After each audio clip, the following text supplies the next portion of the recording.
Seigneur notre Dieu, nous voulons te bénir et te louer. Nous voulons te rendre grâce, Seigneur, ce matin. Merci pour ce temps de louange, merci pour ce temps d'adoration, merci pour ce temps de Sainte Seine où tu as touché, béni, renouvelé. Mais merci pour qui tu es, Seigneur. Merci pour ta grâce. Maintenant, nous te prions, nous te demandons, Seigneur, de nous éclairer, de nous conduire, de nous diriger, Seigneur, et d'ouvrir nos cœurs à chacun d'entre nous. Saint-Esprit, que nos esprits soient soumis à ta personne et que véritablement tu mettes en lumière ce qui nous trouble dans notre vie, ce qui nous trouble dans notre cœur, que ce soit du passé, Seigneur, que ce soit de notre lointain passé, de notre enfance, de notre adolescence, Seigneur, pendant le mariage ou pendant quelles que soient les difficultés, les problèmes qui nous ont impactés au fond de nous, Seigneur, que ce matin, tu puisses les mettre en lumière et tu puisses totalement les consumer dans le nom de Jésus. Père, je te prie pour chacun d'entre nous et que l'Église dise un grand Amen par la foi. Alléluia, par la foi. C'est parti. Ce matin, on est dans cette thématique, l'identité du chrétien. Je vais rappeler très rapidement l'identité d'une personne. C'est le caractère permanent et fondamental de quelqu'un ou d'un groupe qui fait son individualité ou sa singularité. Personne, vous savez que dans la vie, peut-être même ce matin, il y a des personnes qui cherchent leur identité. La différence entre identité et personnalité, des fois on confond. L'identité est un concept distinct de celui de la personnalité dans la mesure où il n'est pas utilisé dans les mêmes circonstances. La personnalité sert à cerner les caractéristiques de la personne de l'extérieur, tandis que l'identité concerne la manière dont la personne elle-même se définit et se reconnaît. Comment te définis-tu et comment te reconnais-tu ? Notre identité peut malheureusement être troublée. On parle de problèmes identitaires. Aujourd'hui, c'est d'actualité. On parle de problèmes identitaires. Nous le voyons dans les actualités depuis quelques temps, on va dire. Beaucoup de personnes ont problème d'identité parce que les parents viennent d'ailleurs, ils viennent en France, on ne les accepte pas, avec tout leur lot de problèmes qu'il y a autour, je ne vais pas rentrer dans des polémiques, et puis ils ne trouvent pas leur place et ils ont ce problème d'identité, donc ils recherchent leur identité dans telle ou telle chose, et c'est souvent ils s'égarent ou autre. Problème identitaire. Vous savez que dans la Bible, il y avait quelqu'un qui avait un problème identitaire, un personnage qui avait un problème d'identité. Il a dit carrément à Dieu, qui suis-je ? Qui suis-je, moi ? C'est Moïse. Mais Moïse, il y a des circonstances atténuantes. Moïse est né dans une famille hébreu, esclave de l'Égypte. Il devait travailler, ses parents, sa famille, son peuple devait travailler pour les Égyptiens.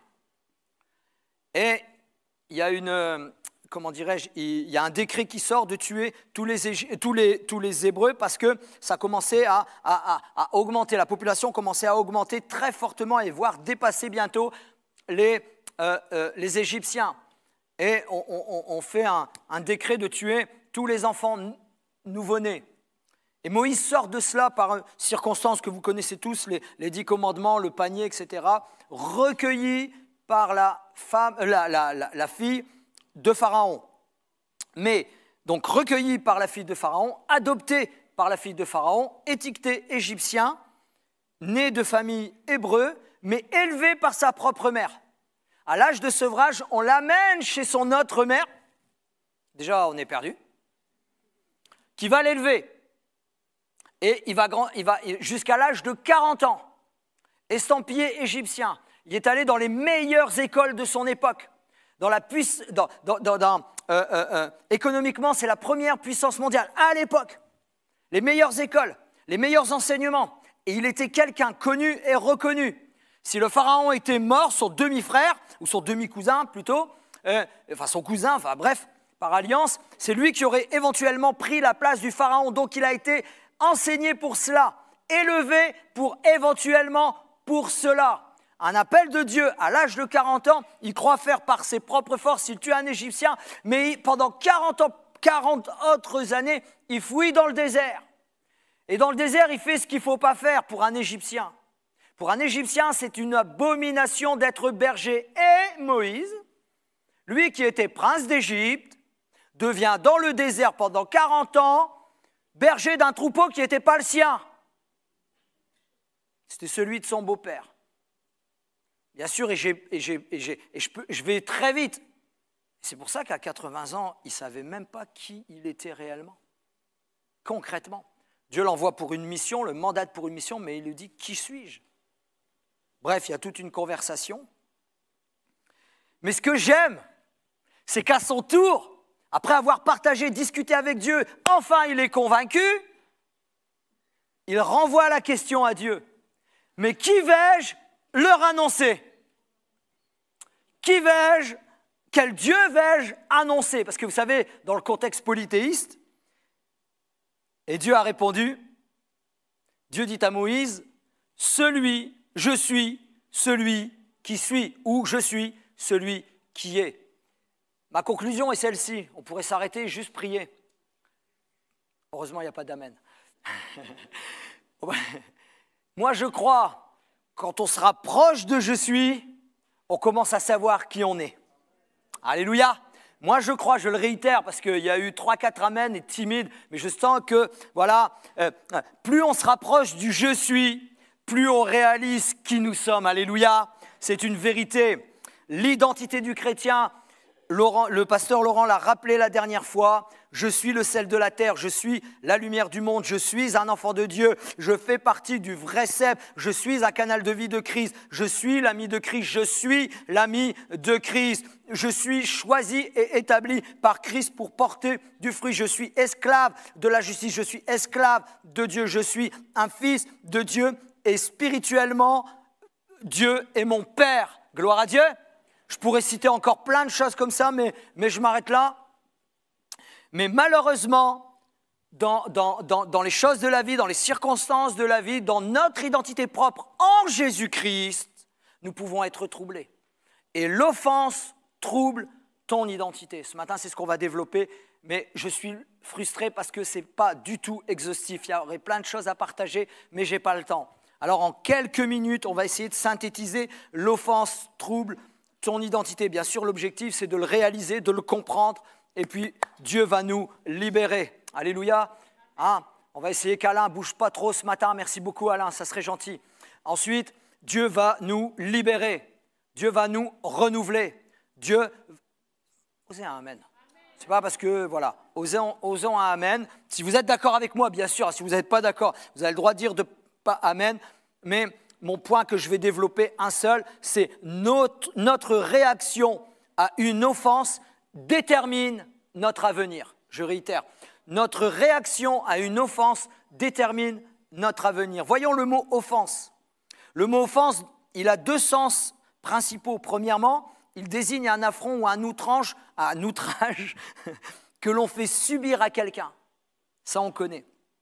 Deuxièmement, il s'applique au péché, c'est-à-dire à la révolte de l'homme contre Dieu, considéré comme un outrage au Créateur. Bien sûr, je ne développe pas parce que c'est quoi être offensé? Parce qu'on offense Dieu quand on agit mal, mais on peut s'offenser malheureusement les uns les autres. C'est quoi être offensé? C'est de blesser quelqu'un dans sa dignité, dans son honneur. Quelqu'un pourrait dire, il m'a offensé par cette remarque. J'ai été impacté, touché, troublé, ça m'a fait mal. Offenser, c'est porter atteinte à la réputation, à la mémoire de quelqu'un. Mon point est celui-ci, comme je l'ai dit tout à l'heure, notre réaction, comment tu vas agir quand il arrive cela, ta réaction, la réaction à une offense, notre réaction à une offense détermine notre avenir. Nous allons juste lire 2 petits versets. Nous allons essayer de le partager et d'en comprendre une infime partie de son sens, afin que nous soyons, mes amis, que nous soyons, vous comme moi, libérés de l'offense. Parce que je sais qu'il y a peu d'amen, mais vous allez voir que notre vie, nos vies, ta vie, ma vie, est conduite en rapport des offenses que tu as eues contre toi depuis ta petite enfance. Mais comme je le disais, je ne peux pas le développer jusqu'au bout, on va survoler les choses. Mais je crois que notre Dieu qui est tout-puissant va pénétrer nos cœurs ce matin et va nous transformer, va nous libérer et vous allez repartir différents si ton cœur est ouvert. On peut mettre le verset, Genèse 50, verset 19. Joseph leur dit, « Soyez sans crainte, car suis-je à la place de Dieu? Vous aviez médité de me faire du mal, mais Dieu l'a changé en bien. Amen. Amen. »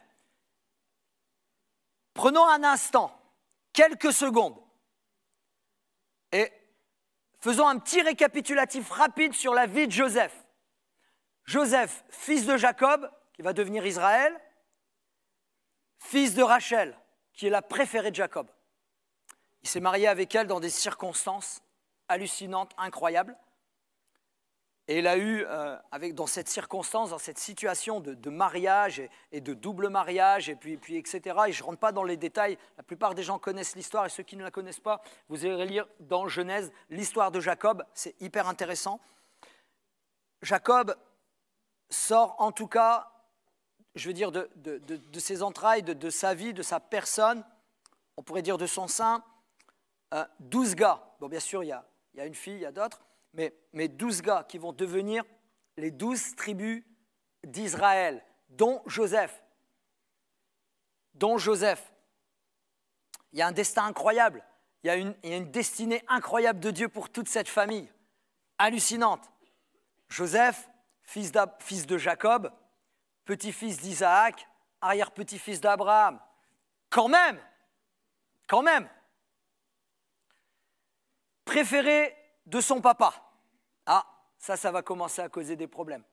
Préféré de son papa. La Bible nous dit qu'il était intelligent. La Bible nous dit qu'il y avait comme une bénédiction sur sa vie, même que c'est peut-être pour cela que ses parents le préféraient, enfin son père particulièrement le préférait aux autres. Mais ce n'est pas qu'il n'aimait pas les autres, mais c'est c'était son fils préféré. Parce qu'il l'a eu avec Rachel et il l'a eu tard dans sa... il l'a eu très tard, parce qu'au départ, Rachel était stérile. Et c'était le préféré. Et puis il y avait comme, on nous dit, il y avait une plus belle tunique que les autres, comme une marque, comme quoi il va être certainement l'héritier. C'est peut-être lui qui va hériter de tous les biens de Jacob. À ce moment-là, on n'en est pas certain, mais en tout cas, il y a la bénédiction du Père, il y a la préférence du Père, donc ça rejaillit forcément contre lui vis-à-vis de ses frères. Ses frères commencent à moins en moins l'apprécier.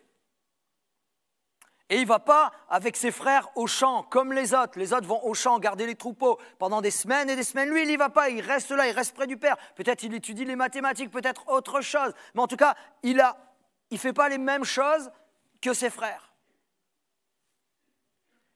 Et en plus de ça, il commence à faire des rêves qui en plus ennuient ses frères. Et même, il fait un deuxième rêve. Et là, carrément... il voit le soleil, la lune et les étoiles, 12 étoiles se prosterner, 11 étoiles se prosterner devant lui. Et là, ça énerve un peu son père, enfin. Son père, il dit, mais tu voudrais qu'on te rende hommage, nous aussi, dans le contexte de l'époque, ça, voilà, tu vas trop loin.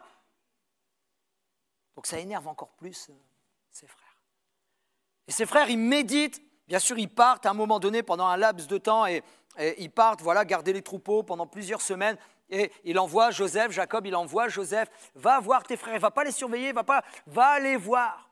Et il commence à dire entre nous, il le voit de loin arriver, ce que la Bible nous dit, il commence à le voir de loin arriver, il discute entre eux, tuons-le.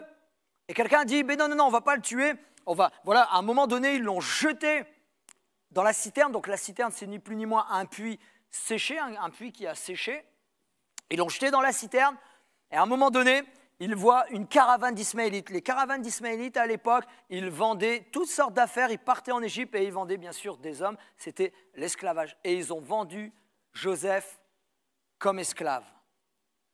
Et là, c'est pire que tout. Ils l'auraient tué, ça aurait été mieux. Voilà, ton fils est mort, etc. Mais là, ils l'ont vendu comme esclave. Là, le fait qu'il ait été vendu comme esclave, l'avenir de Joseph, c'est fini, c'est terminé. L'avenir, il arrive, il s'appelle même, voilà, extampillé esclave, le bas du bas, c'est terminé pour lui, tout est fini. D'un fils préféré, il est devenu un esclave. Des rêves qu'il avait faits, tout le monde connaît l'expression, je vais bien le lire, j'espère, I have a dream. Bravo, j'ai entendu bravo, j'ai un rêve. Lui en avait des rêves. Tout ça, c'est fini, c'est terminé. D'un futur héritier, sa vie est devenue un cauchemar. On ne peut pas le ressentir tel que Joseph l'a ressenti tant qu'on n'a pas eu les chaînes et les fers aux pieds. On ne peut pas s'imaginer. On ne peut pas s'imaginer. J'ai vu il y a quelques années, il y a un film qui est sorti, c'est en anglais, c'est 12 ans. Un homme libre aux États-Unis, et il est malheureusement par un concours de circonstances, vous savez que même que dans des endroits, l'esclavage était aboli, et puis il y avait des jeunes malfaisants, ils ont attrapé cet homme qui était musicien marié, qui avait des enfants, et ils ont été le vendre dans le sud de l'Amérique, et pendant 12 ans, il est devenu esclave. Je dis ceci, tant qu'on n'a pas vécu ce genre de choses, on ne peut pas comprendre comme d'autres choses. Et là, Joseph est devenu littéralement, d'une heure à l'autre, un esclave. Il part pour une destination d'un endroit qu'il ne sait pas où il va et qu'il ne connaît pas. Tout est fini. Imaginez le ressenti. Quelle offense. Tous ses rêves brisés, toute sa vie brisée. Toutes les choses qu'il avait projetées, imaginées. Tout est brisé d'un seul coup. Plus rien. Plus rien. Mais tant que Dieu n'a pas dit le dernier mot, tant que Dieu n'a pas dit le dernier mot, c'est quand même lui le patron, hein, les amis. C'est quand même lui qui décide. C'est quand même lui qui est au-dessus de toute chose. Hein. Alléluia. Joseph, effectivement, arrivé esclave, et par un concours de circonstances de notre Seigneur, un gars qui s'appelle Potiphar, qui travaille chez le Pharaon, il voit Joseph. Alors qu'est-ce qui lui a frappé, on ne sait pas. Mais en tout cas, il voit Joseph, il l'achète et il le ramène chez lui. Toujours esclave, toujours les basses besognes. Mais lui, ce gars-là, il se rend compte que Joseph, il y avait quelque chose de particulier. Cette chose, c'était que tout ce qu'il touchait, tout ce qu'il faisait, tout ce que Potiphar lui donnait de faire, il les réussissait. Qu'est-ce qui arrive avec toi, Joseph? Tu réussis tout ce que je te donne. Et lui n'a pas eu honte de glorifier. Oui, c'est l'Éternel qui me bénit. Dieu est avec moi. Je suis dans la misère, je suis dans la pauvreté, je suis un esclave. Mon nom n'est plus mon nom. Ma religion, je ne la vis plus. Ma foi, je ne la vis plus. Je suis loin de mes parents, je suis loin de mes affaires. Mes rêves sont perdus. Tout est anéanti. J'ai mon intérieur, il est en vrac, car mes frères m'ont vendu. C'est foutu pour moi, c'est fichu, mais je m'accroche au Seigneur, car il est le roi des rois, il est le Seigneur des seigneurs, et il est au-dessus de tout. Que l'Éternel soit loué ce matin.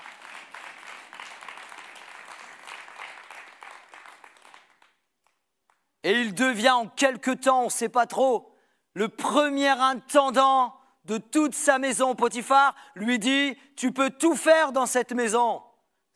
Sauf madame, c'est normal, sauf madame. Mais tu es en dessous de moi. Waouh! Quelle autorité! Seigneur, ta grâce. Seigneur, ton amour. Seigneur, apprends-moi dans mes difficultés, mes problèmes, à plus m'attacher à toi, ce que tu peux faire, qu'à moi, ce que je peux faire.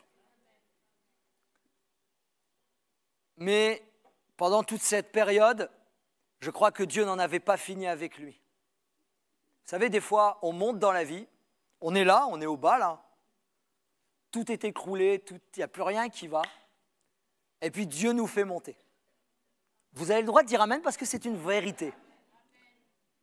Mais, alors on ne sait pas ce qui s'est passé avec Joseph. Hein. Je ne dis pas ce que je vais dire, je ne suis pas en train de confirmer qu'il s'est enorgueilli ou je ne sais pas. Mais peut-être, avec la mission que Dieu avait prévue pour lui, peut-être son cœur était encore troublé. Peut-être y avait-il encore de la rancune, de l'amertume ou je ne sais quoi. Par un concours de circonstances, sa femme, Madame Potiphar, commence à faire des petits clins d'œil à Joseph, parce que la Bible dit de lui, c'était beau gosse, hein, Brad Pitt. Hein. Voilà, c'est juste pour voir si vous êtes avec moi. Je dis Brad Pitt, mais ça peut être un autre. Hein, ça peut être, moi, je ne connais pas tous les beaux gosses. Hein, Rigolez pas, je perds mon fil, là. Non, mais c'est vrai, c'était un bel enfant. Il était d'une beauté éclatante, etc. Et puis Madame Potiphar commence à lui faire de l'œil. Souvent, on pointe Madame Potiphar, mais il ne faut pas oublier, une petite parenthèse historique, il ne faut pas oublier que tous ceux qui travaillaient à la cour de Pharaon étaient des eunuques. Ça, c'est juste la petite parenthèse, pour remettre dans le contexte historique. Et puis, bon, lui, il refuse totalement de ses avances, merci. Et puis il fuit, bref, son vêtement reste là, etc. Elle l'accuse et Joseph part en prison. Mais Seigneur, là, c'était bon. Mes rêves étaient repartis, là. Là, j'étais sur le chemin, là, j'étais sur la route de mes rêves, etc., etc. Et là, il arrive encore une circonstance, une situation où, là aussi, dans la misère des misères, au plus bas, au plus ras des pâquerettes, c'est la misère, c'est le gouffre, voilà, il y a un truc qui se passe au palais, il y a les chansons et celui qui fait le pain du roi, ils viennent, mais Joseph a un don particulier, il lit les rêves, il explique les rêves, et eux, ils font un rêve, ils expliquent les rêves. Bref, Joseph l'interprète, et par un concours de circonstances, il fut délivré 2 ans après. Vous savez que quand les chansons, il est parti, il le sait, Joseph avait bien interprété le rêve, et il a dit, vous savez, quand on fait les choses par nous-mêmes, on en subit les conséquences. Il a dit cette phrase, il a dit à les chansons, surtout ne m'oublie pas, vous irez vérifier. Surtout ne m'oublie pas, pense à moi. Il s'est mangé 2 ans de plus. Quand je dis il s'est mangé, c'est un langage, il s'est pris 2 ans de trou de plus, 2 ans en prison de plus. Un concours de circonstances parce que Dieu est au-dessus de tout. Le pharaon fait un rêve bizarre et les chansons se souviennent qu'un homme dans la prison lit les rêves, ils font venir, bref, je vais rapidement, juste il devient le premier ministre de la première puissance de l'époque. Son rêve arrive à réalité. Incroyable. Incroyable. Et puis la famine, selon la parole de Dieu que le pharaon a reçue, la famine arrive sur l'Égypte. Bien sûr, comme Pharaon avait mis tout entre les mains de Joseph, il réfléchit, il est intelligent, il a mis des réserves, et les réserves, ça dépasse l'entendement, il commence à gérer les réserves, et il y a même, donc pour tout le peuple, etc., il vend les réserves, ça enrichit le pharaon, enfin, il y a tout plein de choses, allez voir l'histoire, on ne peut pas rentrer dans tous les détails, et la famine touche au loin. Et ça impacte sa famille qui est à Canaan, à quelques centaines de kilomètres de là, ça impacte, et la famille vient, Jacob envoie ses frères afin d'acheter du grain pour faire du pain, histoire de survivre. Et là, il tombe sur le premier ministre de l'époque qui vend les choses, qui tombe sur Joseph, mais ils ne le reconnaissent pas. Mais lui, il les reconnaît tout de suite. Et bref, et puis bon, il y a toutes ces choses qui arrivent, et je peux pas aller vite je dois aller vite dans mon histoire. Et à un moment donné, il se fait connaître à eux. Et il dit non, c'est moi, Joseph. Non, c'est pas toi, c'est pas possible, nous avons vendu. Pour eux, dans leur esprit, ils ont dit à leur père qu'il était mort, mais pour eux, il était mort. Tu ne peux pas survivre à ce qu'ils lui ont fait subir. Et c'est à ce moment-là qu'il dit, vous aviez médité de me faire du mal, mais notre Dieu qui est tout-puissant, ça c'est moi qui le rajoute, qui est au-dessus de tout, qui est magnifique, qui est merveilleux, qui voit ta vie, qui connaît tes circonstances, qui connaît ce que nous traversons, ce que nous subissons, ce que nous avons subi, est-ce que nous allons subir encore? Il a changé le mal en bien. Alléluia, il a changé le mal en bien. Vous avez médité de me faire du mal, mais Dieu l'a changé en bien. Imaginons, ce que je vais lire, ce n'est pas moi qui l'ai écrit, vous allez comprendre pourquoi que je dis cela, ça ira. J'ai rien à voir avec ça, mais je suis entièrement d'accord avec cela. Ok, je l'assume. J'aurais voulu que c'est moi qui l'ai écrit, je ne suis pas assez intelligent pour écrire cela. Imaginons comment cela se passerait pour Joseph dans nos églises. dans notre église. Là, dans nos églises, c'est quelqu'un qui a écrit un bouquin qui a été vendu à l'international. Donc, si ça te frappe, si ça t'interpelle, arrête de dire que je règle mes comptes. Pense pas que je règle mes comptes. Ça a été écrit il y a plus de 15 ans et ça a été vendu à l'international. Mais juste quand le Saint-Esprit te pointe le doigt, parle avec Dieu, mais m'en veux pas à moi. On risque un amen? Qu'il en soit ainsi, je suis d'accord. Donc si ça arriverait dans nos églises aujourd'hui, s'il était comme la plupart d'entre nous, si ça vous arrive, ce que Joseph, rejeté, vendu, esclave, maltraité, frappé peut-être, ignoré, rejeté, ça fait vous ce qu'il serait en train de faire? Eh bien, tout simplement de projeter sa revanche, de se projeter la revanche. Je vais me venger. La personne se consolerait avec des pensées telles que, quand je le mettrai dans mes mains, quand je mettrai les mains sur eux, je les tuerai. Je les tuerai pour ce qu'ils m'ont fait. Je vais les faire payer. Mais si Joseph avait réellement eu, écoutez les circonstances, si Joseph avait réellement eu cette attitude, Dieu l'aurait laissé pourrir dans ce cachot parce que s'il était sorti de prison avec de telles intentions, il aurait tué les chefs des 10 tribus, il aurait tué les chefs des 12 tribus d'Israël, ceux qui auraient inclus la tribu de Juda, la lignée dont Christ descendrait plus tard.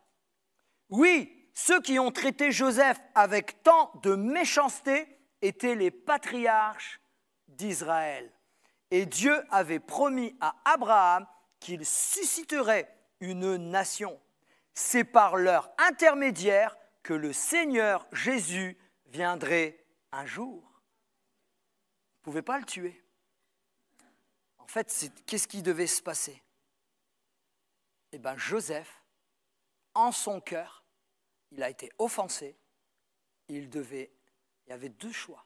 Soit il garde son offense, dans son cœur, il a mûri, il cherche sa vengeance, ou il prend la décision de passer au-dessus de cette offense, d'avancer dans la vie, d'apprendre à pardonner, de demander à Dieu sa grâce et sa miséricorde sur sa vie. Seigneur, aide-moi à ne pas en vouloir à mes frères, aide-moi à leur pardonner, aide-moi à les aimer, aide-moi à les bénir, aide-moi à les accueillir, aide-moi à les prendre dans les bras, parce que un d'eux, plus tard, il y aura la descendance de Christ. Mes frères et sœurs, n'oublions jamais que peut-être nous, on n'a pas le pouvoir de tuer, heureusement d'ailleurs, et je dis amen à cela, mais à ce moment-là, dans ces circonstances-là, dans cette situation-là, Joseph avait le droit de vie et de mort sur tous ces sujets et surtout des étrangers. D'abord, pour leur faire peur un petit peu, il les enferme en prison. Enfin bref, il y a toute l'histoire. Joseph demeura affranchi de l'offense et le plan de Dieu fut établi dans sa vie et dans la vie de ses frères. Amen. Parce qu'il décide d'être affranchi de l'offense. Mon frère, ma sœur, qui que nous soyons ce matin, pour que le plan de Dieu s'établisse sur ta vie, sur ton couple, sur ton foyer, sur ta famille et sur ton église, tu dois être affranchi de ou des offenses que l'on t'a faites. Tu dois t'en débarrasser, tu dois les déposer, tu dois demander à Dieu qui t'aide de vraiment prendre ces offenses et les déposer, parce que notre Dieu est un Dieu miraculeux. Alléluia. Moi, je crois que Dieu guérit les corps. Ok, il y en a 2 qui le croient. Je vais réitérer, on était en direct là. Je crois que Dieu guérit les corps, mais je crois également que Dieu guérit les cœurs et les cœurs brisés, parce qu'il veut vous restaurer, il veut nous restaurer. Jésus a dit, très intéressant, Luc chapitre 17, verset 1, « Il est impossible qu'il n'arrive pas des occasions de chute. » Malheureusement, ça c'est Jésus qui le dit, malheureusement, nous nous blessons mutuellement. Il y en a qui blessent consciemment, ou d'autres qui blessent inconsciemment. Mais, que l'on le veuille ou pas, nous nous offensons, nous nous blessons. Qui n'a jamais été blessé ce matin? Mais je dirais également, qui n'a jamais blessé? Qui n'a jamais été blessé, mais qui n'a jamais blessé? Et vous savez pourquoi on est blessé quand quelqu'un nous dit quelque chose? Ici, surtout en particulier. Parce que la première des choses, c'est que nous nous aimons. Oui, nous nous aimons les uns les autres. Nous vivons presque ensemble. Nous travaillons ensemble pour l'avancement du royaume de Dieu. Il y a des personnes qui blessent, pas parce qu'elles le veulent. Non! C'est parce qu'elles-mêmes sont blessées. C'est parce qu'elles sont blessées par la vie. Je ne suis pas en train de dire que c'est normal. Continuons à nous blesser les uns les autres et tout ira bien dans le meilleur des mondes, alléluia, et on va jouer de la harpe. Ce n'est pas ça que je suis en train de dire. Non. Ce n'est pas ça. Et Dieu et Jésus l'a dit lui-même. Il est impossible qu'il n'arrive pas d'occasion de chute. Malheureusement, on peut blesser et malheureusement, on nous blesse. C'est l'être humain. Mais qu'est-ce qu'on va faire de l'offense? Qu'est-ce qu'on va en faire? Qu'est-ce qu'on va faire de cette offense? Le Proverbe 19, verset 11 nous dit ceci.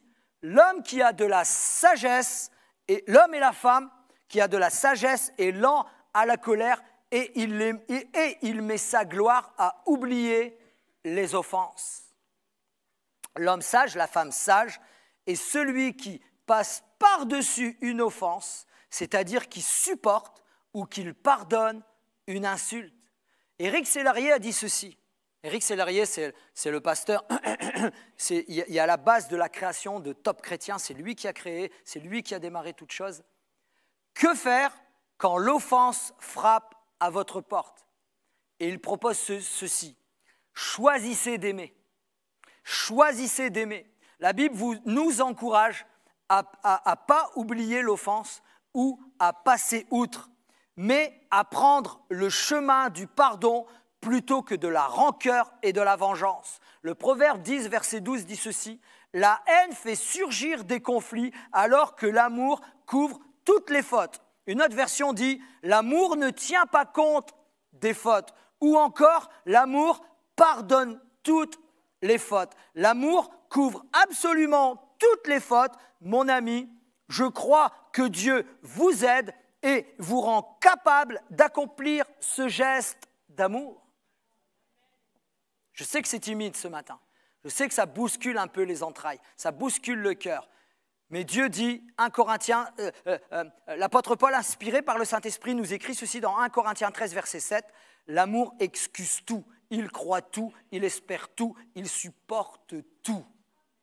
Un écrivain, pasteur, depuis des années, il a écrit cette petite phrase magnifique, cet écrivain s'appelle John Bevere, « De votre réaction dépend votre bien-être.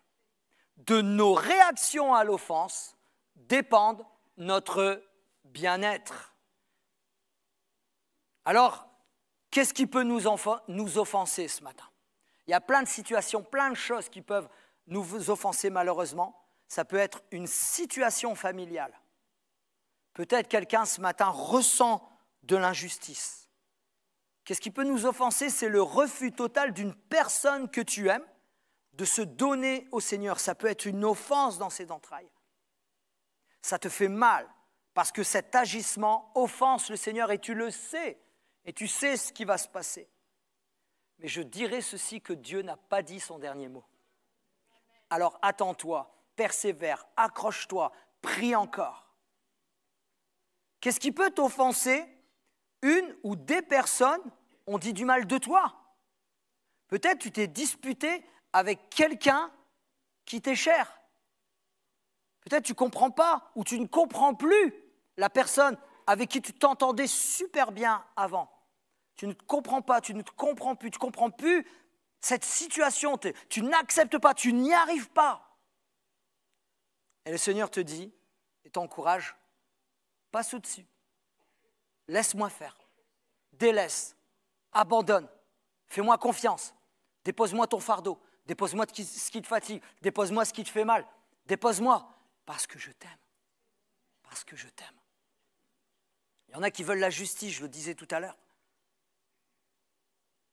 Peut-être tu as été offensé par, on va mettre des noms, pas des noms de personnes. Hein. Non. Peut-être par un frère, par une sœur de chair. Et ça arrive. Tout à l'heure, je disais, on se blesse mutuellement. Peut-être par un frère, par une sœur en Christ. Ou peut-être par un père, une mère. Ça arrive aussi. Peut-être ton fils, ta fille, t'a offensé, t'a blessé. Et là, c'est encore pire, si je puis dire. Quelqu'un de ta famille, un ami, une amie, un collègue de travail.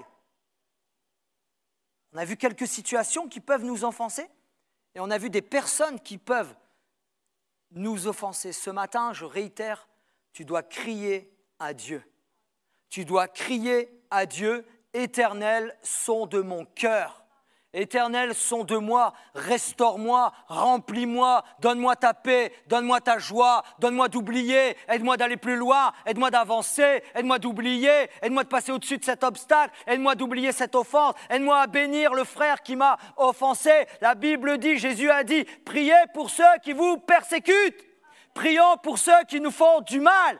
Abandonne tes fardeaux, abandonne l'offense, abandonne ce qui te blesse, délaisse-lui, rends-lui, donne-lui, abandonne-lui et prends du temps avec le Seigneur afin qu'il te restaure sur son établi.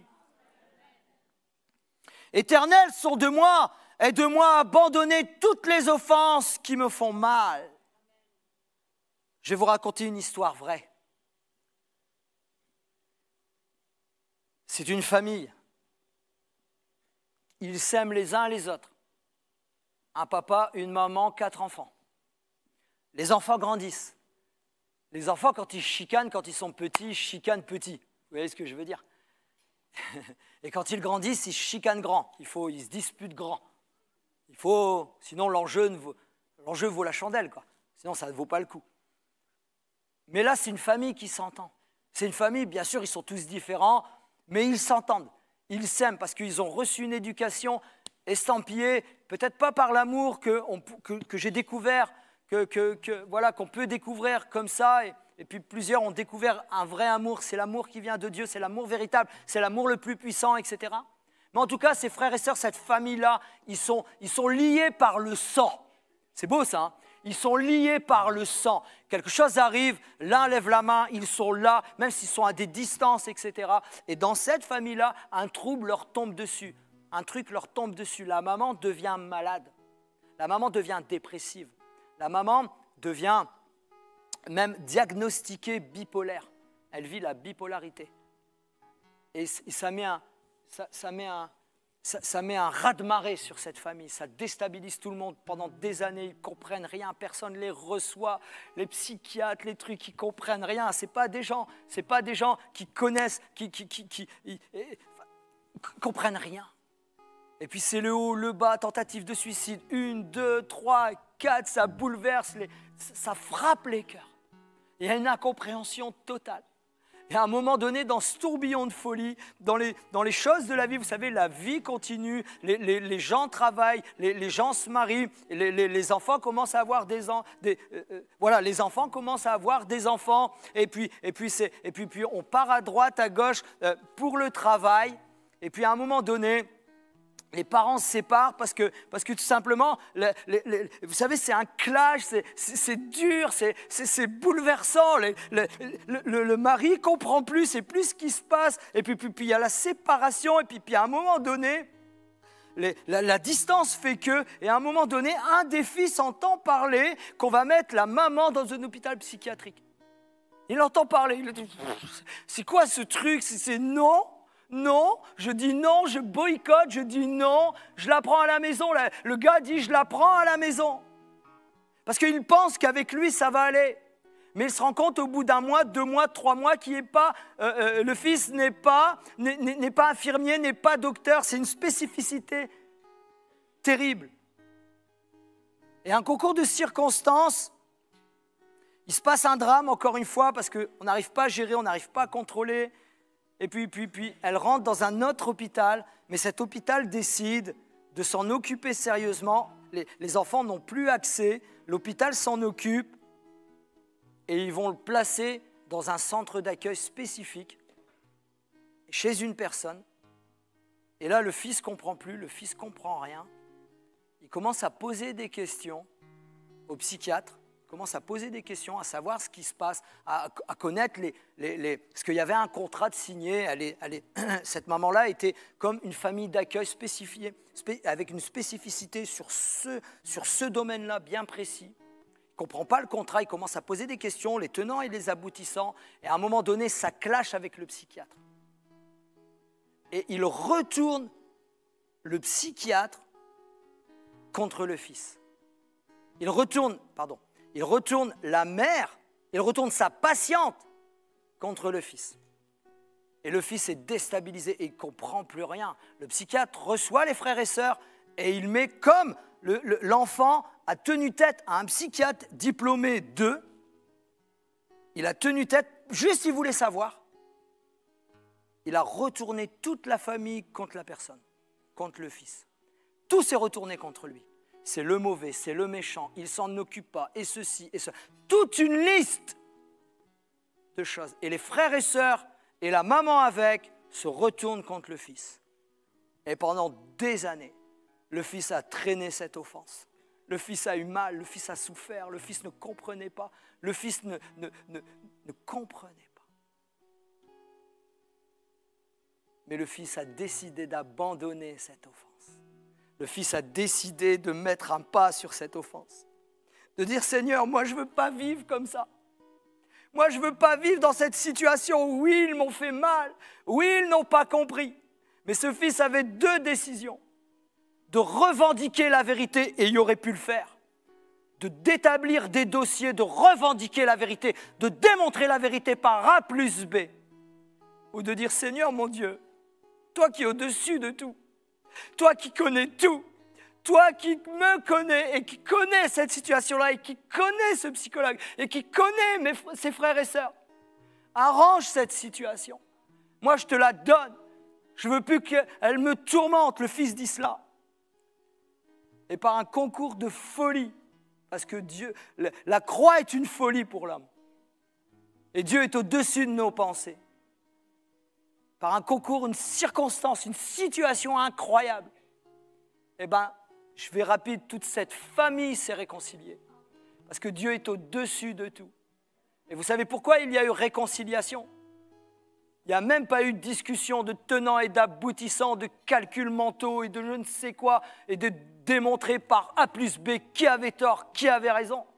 Parce que juste le Fils, il avait compris qu'il fallait qu'il passe avec l'aide de Dieu, pas par ses propres forces, c'était impossible. Surtout quand on veut montrer qu'on a raison. Il a dit, Seigneur, je te remets tout entre tes mains. Je t'abandonne tout. Et tout s'est arrangé. Et aujourd'hui, la maman vient chez le fils et tout est beau. Et la maman, depuis 3 ans, elle est stabilisée dans ces choses. La maman est stabilisée depuis 3 années. C'est un miracle merveilleux. Ce n'est pas la guérison totale, mais c'est stabilisé. Les frères se sont réconciliés il y a quelques années. L'amour est revenu au centre de cette famille. Pourquoi je suis au courant? Parce que tout simplement, le Fils, c'est celui qui vous parle ce matin. Dieu est tout puissant.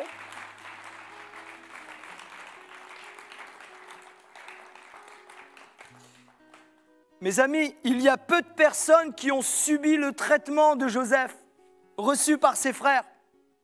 Ce n'aurait pas été douloureux s'il s'était agi de ses ennemis qui avaient agi ainsi. Mais c'était ses frères, sa chair, son sang. C'était eux qui étaient censés l'encourager, le soutenir, le défendre et l'aimer. Pourrait-il y avoir un traitement pire que celui enduré par Joseph? Et pourtant, il a décidé de passer au-dessus de ce que ses frères lui avaient fait. Le Seigneur nous invite, chacun d'entre nous, qui que nous soyons. La Bible nous enseigne et nous encourage et nous amène, le dernier passage. Pardonne toute personne t'ayant rejeté, fait du mal, offensé, abandonne l'amertume, le ressentiment, la haine et la rébellion. Nous devons abandonner toutes ces choses. Je vais dire ceci, je vais oser dire ceci. Et même Dieu, des fois, on a comme une offense à l'égard de Dieu. Parce que pourquoi? Pas que Dieu nous offense, hein, parce qu'on ne le comprend pas. Parce qu'on ne comprend pas ce qui se passe autour de nous. Il y a des choses qu'on n'accepte pas, qu'on ne veut pas. Mais Seigneur, j'avais prié pour ça, oui, mais Dieu agit autrement parce qu'on ne comprend pas. Il peut y avoir une faille dans notre cœur et commencer à avoir du ressenti. Alors, pas la colère, papa. Vous comprenez ce que je veux dire, mais Seigneur, là, je ne comprends pas, là. Et puis je te boule, et puis je ne comprends pas. On ne se l'imagine pas, on ne se le pense pas. Je ne pourrais même pas le définir avec des mots. Mais ça peut arriver. Et peut-être ça t'arrive ce matin. Peut-être tu vis cela. Ou peut-être tu es offensé par quelqu'un, ou peut-être tu as mal pour quelqu'un, tu as mal à cause de quelqu'un et tu en veux à quelqu'un. Et l'amertume commence. Ne laisse pas, et c'est mon point que je vais développer, mais après l'identité. Parce que l'offense, c'est une arme puissante entre les mains du diable. Et c'est les prochains thèmes qu'on va aborder après l'identité. Mais ne laisse pas cette offense telle qu'elle est. Lève-toi sur ton offense. Passe au-dessus. Est-ce qu'on peut prier, mes amis, mes frères et sœurs? Est-ce qu'on peut prier? Barbara va nous conduire dans un chant. Est-ce qu'on peut juste méditer quelques secondes, mes amis? C'est hyper important qu'on médite ensemble quelques secondes. Levons-nous, réfléchissons. Peut-être tu es offensé. Peut-être tu es offensé ce matin, ton cœur est brisé, ton cœur est en 1000 morceaux. Jésus a dit, la prière de notre Père, Père, pardonne mes offenses, comme je pardonne à ceux qui m'ont offensé. J'ai jamais dit que c'était facile. Dieu n'a jamais dit que ça allait être facile. Mais il a dit de compter sur lui. Il a dit de s'appuyer sur lui. Il a dit de s'appuyer sur sa parole. Il a dit qui nous aide à abandonner, qui nous aide à délaisser, qui nous aide afin qu'il veut reconstruire notre cœur. Ce matin, mon appel est simple. Si tu as un mal dans ton cœur, si tu as un mal dans tes entrailles, si tu as du mal à avancer, si tu as du mal à pardonner, si tu as du mal à abandonner l'offense, quelle que soit l'offense. Ce matin, je t'invite à t'approcher ici, à lever les mains vers le ciel et à dire, Seigneur, je veux plus de toi. Est-ce qu'on peut tous se lever ensemble pour ceux qui le peuvent? Est-ce qu'on peut avoir un moment de vérité, un instant suspendu, un moment de vérité? Et si tu es dans cet état d'esprit, avance-toi, on va prier pour toi ce matin, avec toi, pendant qu'on chante un chant de louange, un chant de libération, un chant de guérison, un chant de restauration, un chant où Dieu va te rétablir. Alléluia. Un chant où, fermons les yeux, ne soyons pas spectateurs ce matin. On n'est pas au spectacle ici. On est là pour que tu guérisses. Et la vérité, c'est que tous nous avons été offensés. Depuis notre an d'enfance jusqu'à peut-être hier. Et la vérité, c'est que dans vos cœurs, il est dit, pourquoi tu vas t'avancer? Ça ne sert à rien. Et là, j'insiste, parce qu'il en va de ton avenir. Qu'est-ce que tu vas faire avec l'offense, mon frère, ma sœur? Qu'est-ce que tu vas faire avec l'offense? Qu'est-ce que tu vas faire? Tu sais pourquoi tu as des troubles dans ton mariage? Parce que tu as été offensé. Tu sais pourquoi tu as des troubles dans ta relation, dans tes relations au travail? Parce que tu as été offensé. Tu sais pourquoi tu réponds promptement? Peut-être que tu ne réalises même pas. Peut-être que tu n'en as même pas conscience. Tu réagis de telle et telle manière parce que tu as été offensé. Que ce soit dans ton enfance, que ce soit dans ta jeunesse, que ce soit dans ton adolescence, que ce soit dans ton mariage, que ce soit... Tu as été offensé. Alléluia. Commençons à prier. Commençons à prier. On va laisser les personnes s'approcher parce que je sens qu'il y a des verrous qui vont se débloquer. Et notre amie Barbara va chanter. On prend le temps ce matin. On prend le temps. Dieu veut prendre le temps avec toi ce matin. Alléluia.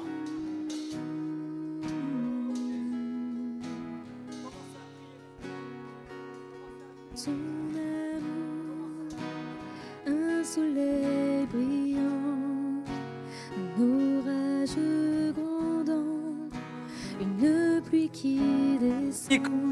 Continuez, priez. Je sais qu'il y en a qui résistent à l'appel de Dieu.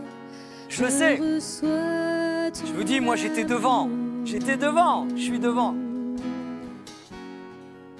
Alléluia. Inonde-moi,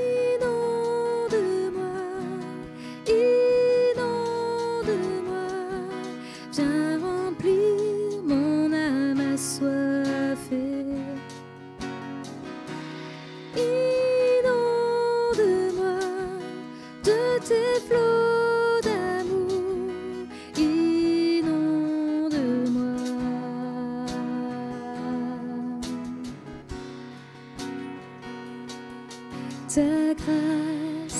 me libère du passé, lave mon péché, purifie mon cœur, guéris mes blessures. Oh, oh, oh, oh. Je Alléluia. reçois ta grâce. Inonde-nous de ton amour. Inonde-moi, inonde-moi, viens remplir mon âme assoiffée. Inonde-moi de tes flots d'amour. Inonde-moi, inonde-moi, inonde-moi, viens remplir mon âme assoiffée. Inonde-moi de tes flots d'amour. Inonde-moi.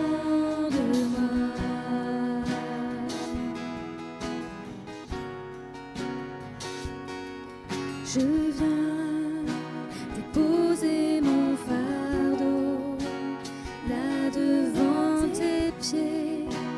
Je t'ouvre mon cœur, rends ma joie complète.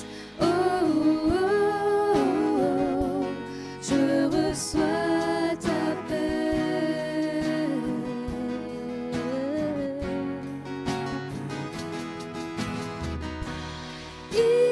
Inonde-moi, inonde-moi, viens remplir mon âme assoiffée. Inonde-moi de tes flots d'amour. Inonde-moi.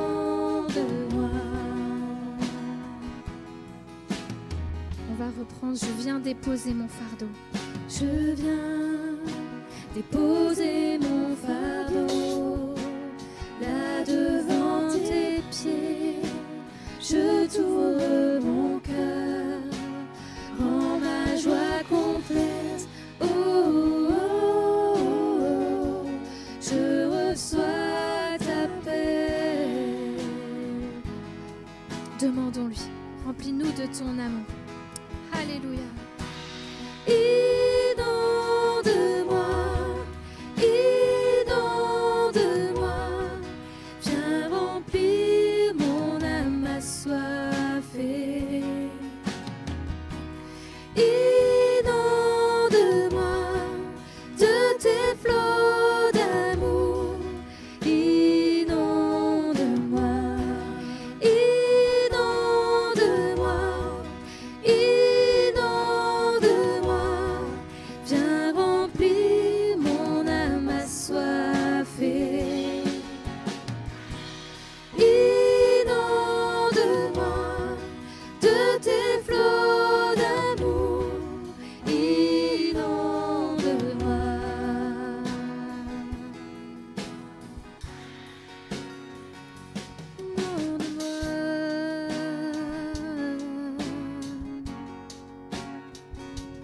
Ton amour, un soleil brillant, un orage grondant, une pluie qui descend, viens me rafraîchir.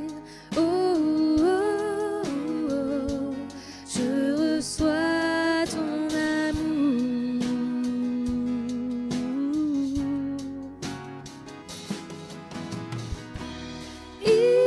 Inonde-moi, inonde-moi, viens remplir mon âme assoiffée. Inonde-moi de tes flots d'amour. Inonde-moi.